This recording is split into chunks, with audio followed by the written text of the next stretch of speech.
Welcome to Powerboat1.com. We're to the time of the build to put on the intake manifold.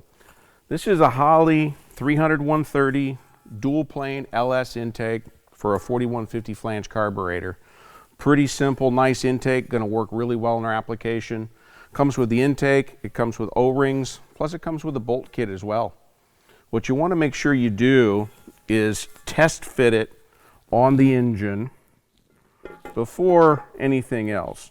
You want to make sure that it sits good and flat, there's no wobble on it. That way you know that when you bolt it down, it's good. And you also can look down through the holes.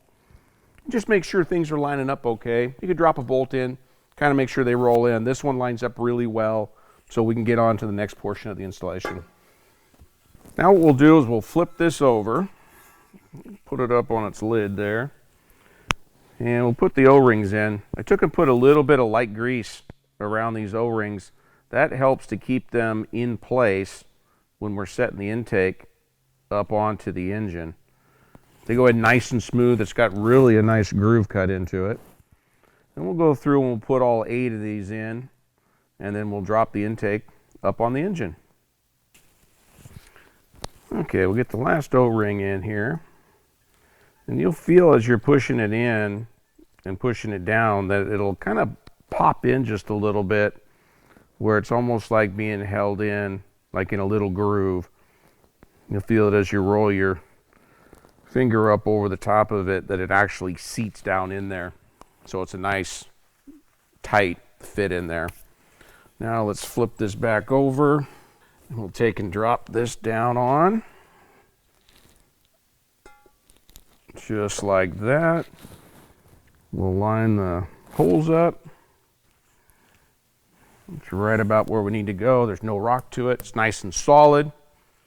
Then we'll grab our bolts. Got 2 different sizes.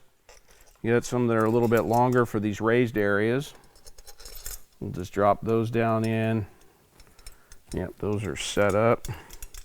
Those are tight.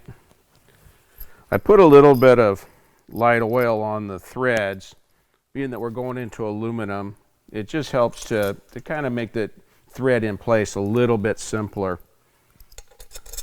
When you tighten these, it's going to be in a sequence. We'll kind of start from the middle and work out as we go. Okay, let's get them all ran down in so they're kind of cinched up. The way you're going to do this is you want to do kind of a 2 sequence with it.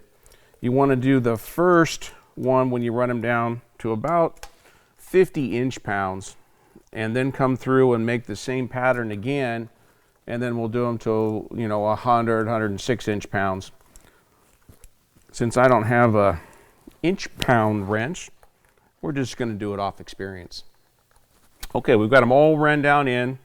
Now we're going to take and kind of put a little bit of a cinch onto them.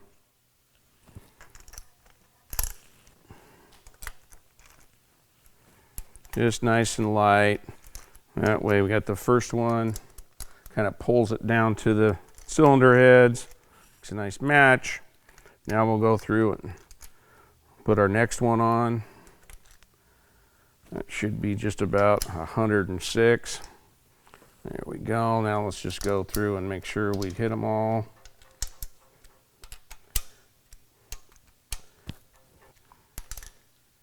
There we go. Everything's tight. It's ready to put the carburetor on it. It's a lot easier than putting on that old school small block and big block intake with the O-rings. No silicone to mess with. Just drop her on, tighten her down. You're ready for a carburetor. Thanks for watching.